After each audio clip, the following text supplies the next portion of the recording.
mga building, oh.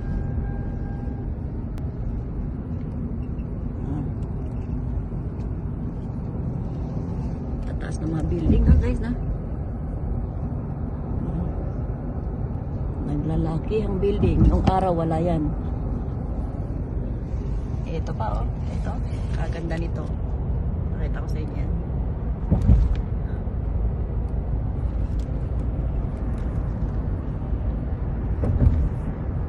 Dati, wala yan.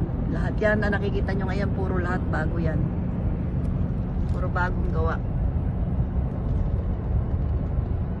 Haba niya, no? Restaurant yan nasa loob niyan. Restaurant, mga mamahalin, mga matataas na tao lang halos ang pupunta dyan. Yan, guys, oh. Yan. Tingnan nyo. Sa labas pa lang, makita nyo, ang ganda na. Okay, guys, thank you.